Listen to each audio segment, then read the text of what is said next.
Hello, I'm Dennis Henning, and this is Living in My Mind. Hello, and welcome to another episode of Living in My Mind. I appreciate everybody listening, and hopefully, something here will resonate with you and it can help you. Today is just a very tough day. I'm dealing with an extreme OCD day, Obsessive Compulsive Disorder, and I wanted to share that with you. So there's many of you who deal with it as well, and many of us don't have sometimes the tools or the ability. And what it does, it creates for me extreme anxiety. Also, it has made me depressed and affected me in many different ways. But I built up some really good tools. Like this morning, I got up, I had some things to do. One of those days, I was frozen for about an hour. I couldn't do anything. My mind was going a million miles an hour. What do I do? How do I get this done? How do I get that done? Even the way I'm dressed today, usually I might dress a little more nicer, but I couldn't even remember I couldn't even bring the clothes that I had put. My mind went all over.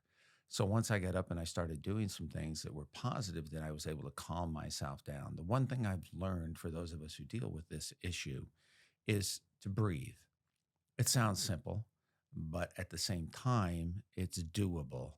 And one of the things we don't do is take the time to look at the situation and exactly see what is real versus what we perceive. And I know with my perception, when I perceive that something is not going to go well or it's going to be difficult or I don't have an answer, that's when I get very, very nervous. That's when I stay in my OCD zone, is what I call it. So, therefore, the rest of the day, nothing gets done. But what I've done now is I take a deep breath, I write things down. And this is a tool that works for me. It's kind of like anything. We can have a conversation with family, friends, whoever. But if we send them a text, if we send a letter, I know some people think letters don't exist anymore, or if we send them an email, it's right in front of us. It becomes more real. In the work that I do in the addiction field, we always have people keep journals. A lot of people, and myself included, are very good at talking, but when we write it down, then it's real.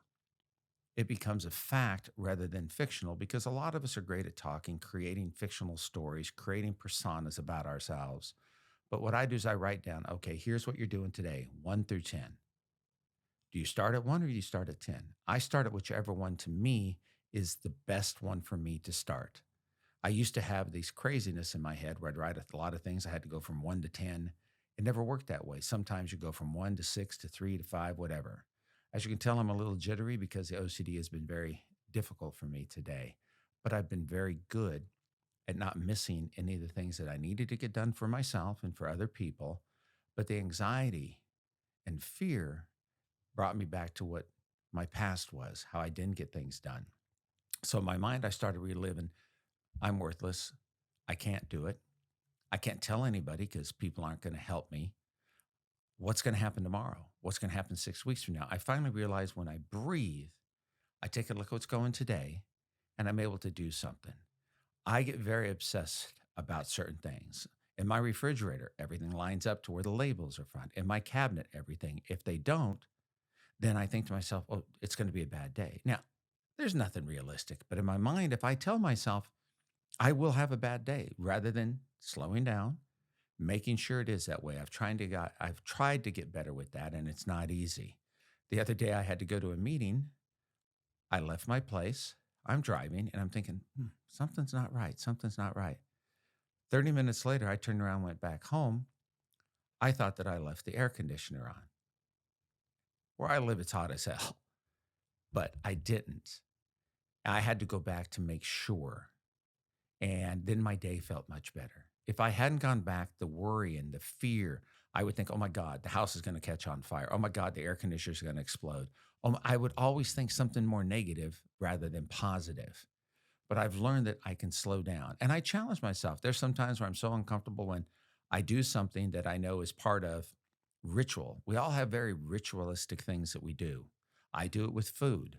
I've done it with relationships. I've done it with friends, family, how I handle situations. And when you go out of the comfort zone, mine, as I've talked before, is an eating disorder. So there are restaurants I go to where I know they're going to cook what I want. They're going to be kind to me. They're also going to feed me. And it's a nurturing thing, but I also know because I tip them that I'll get what I want. Now, going to a new restaurant, even though it's the same food, it's the new restaurant, the new environment, the new panic attack almost. Oh my God, are they going to cook it? Are they going to think there's something wrong with me? But then I realize if I think there's something wrong with me, you're going to think there's something wrong with me. And I've gotten to realize there's not anything wrong with me. I want what I want, and there's no problem with that. Many of us don't have that ability. It takes years to get there. And there's still times where it's iffy and a little confusing for me and a little uncomfortable. But when my OCD plays a big part in that, that's when I go to sleep at night and I'm exhausted. I literally break down during the day. Today, I had a couple episodes where I just broke down and cried when I was driving. And then I stopped and I thought, what the hell am I crying about? It's a good cry. It's always good for you. But there really wasn't anything to cry about. That's an old behavior.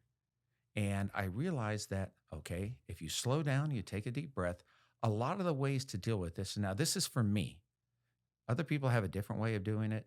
Doctors have a different way of telling you. People have a different way of dealing.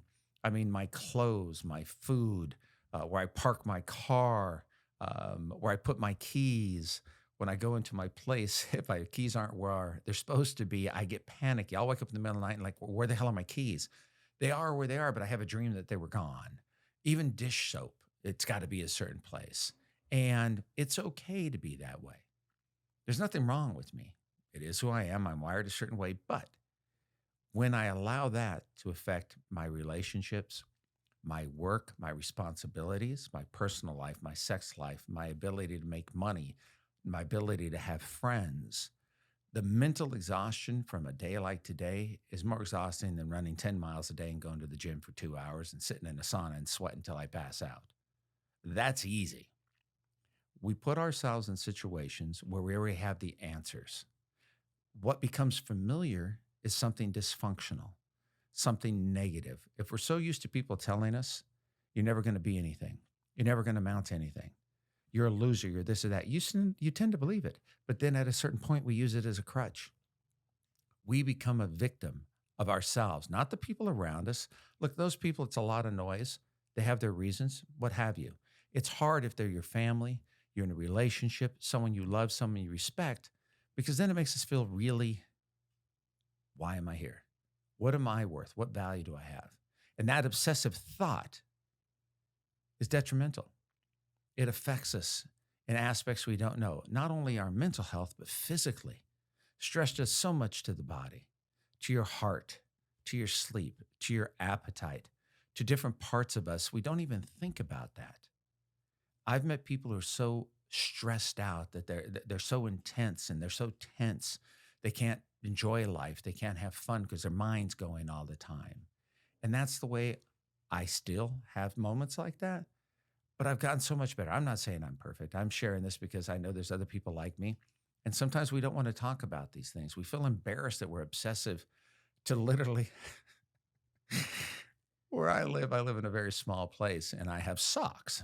Never wear them, but at least once a day, I go over to where the socks are to see if they've moved. Now, there's nobody there but me. In my freaking mind, somebody came in. I've always in my mind, if I have something in a certain way, if somebody ever breaks in, then I know they broke in because they moved something. It's psychotic, but it's real. It's kind of like, I don't know how many of you like watching films and television and theater and different things. When I watch television shows, I like the ones that are recorded because then I could watch, turn off, turn on, do what have you. But if I miss something, I will rewind it back to the beginning. If it's an hour show and it's on 59 minute and I don't think I heard, I'll go back to the beginning. I watched an episode of something called 1883 the other day. It was on the weekend after I got up to watch the U.S. women. Sadly, they lost. I watched the same episode. It took me 3.5 hours to get through it because I had ADHD, but I also have obsessive compulsive. I was hearing different things, listening, working, and I couldn't focus. And when you don't focus, what happens? Anxiety, fear, lack of productivity. Your low self-esteem issues probably come up because then you're thinking, well, these people were right. I couldn't get it. Then I realized I need to calm down. But I have those days, and it's okay to have those days. Now, I don't reach out to people and talk about it. No one's going to help me with it. Not that they can't, not that they are concerned, but I had to build those tools. And it took me years to, and I worked with other people, and I worked with some wonderful people that shared what they go through. And so understanding you're not alone is really important. Understanding that what you go through is okay. But the tools that have helped me are I write things down. I realistically look at them. That was really hard for me to say almost. I spit on myself there. Realistically look at what is doable and what's not doable. And every day, everything on that list is doable. Doesn't mean I have to get it done, because in our minds, we figure, okay, I got to get this done right now. If I don't, the world's going to fall apart. The world's going to be here whether or not I die now or 50 years from now. No one's life is going to be any different. I put sometimes a lot of emphasis on I have to get things done so everybody else's life is better. Bullshit. We don't need to do that. Believe it or not, we have very little effect on a lot of other people. We can share what we do. We can talk about what we do. We can give guidance. We can help them with tools. But whether or not they do it is not on us. We get frustrated, many of us that are in the different fields of behavioral health or helping people, helping family, friends. You don't have to have some specialty. But when you get frustrated because you give advice to someone and they don't use it, why would you be frustrated? Your answers aren't always the best. It could be a combination of you, somebody, then that person can get the best. We put our egos aside. I've learned to put my ego aside when it comes to things I need for me. I will now take time out when my OCD is really getting to me, and I'll do something for myself to where I don't have to worry about work. I don't have to worry about family. I don't have to worry about what's in the news. I don't have to worry about certain things that just don't work, if that makes sense. When it comes to putting myself in a position that I know is detrimental, I know before I get there. So I have to prepare. That's why I carry these tools emotionally with me and know what I need to do. I allow myself to do some of the things so that I don't go batshit crazy in my head that day. And it's okay. It's not going to affect me negatively. I can't be perfect. None of us can be perfect. You think about it. If you love food, which I do, recipes, whoever created recipes in the beginning, they didn't get it right the first time. I can guarantee you that. They kept trying and trying until everything worked together and every bit of the ingredients worked. Now, if you miss some now, it doesn't work. But it's all these things combined that we have to take a look at and be open and honest with ourselves. I don't want to drag this on. I want you to understand that you're not alone. I also want you to understand that if you look at the number below, you can text me. And we definitely can help you. I'm involved with some really wonderful people and organizations that work with people who deal with mental health and addiction, facilities and places that I trust and I know that care. There's a lot of them out there that don't. I can also let you know those ones that aren't going to help you if that's what you're looking for. But please, if you need something, give us an opportunity. We're here. We're not going anywhere. And this show's not going anywhere. It's interesting. I realized this the other day that I've had a purpose my whole life before any of you have ever had an opinion of what I do. And I'm not going to let anybody ever dictate my show, who I bring on the show, and what our message is. We have a purpose to share. It's not for everybody. And there are people out there that think, how can you do what you do? Who the hell are you? I'm me. The best important thing about it, I make a difference every day in the world and in my own life. Thank you for listening and thank you for watching. All social media, you can find us. Have a great day.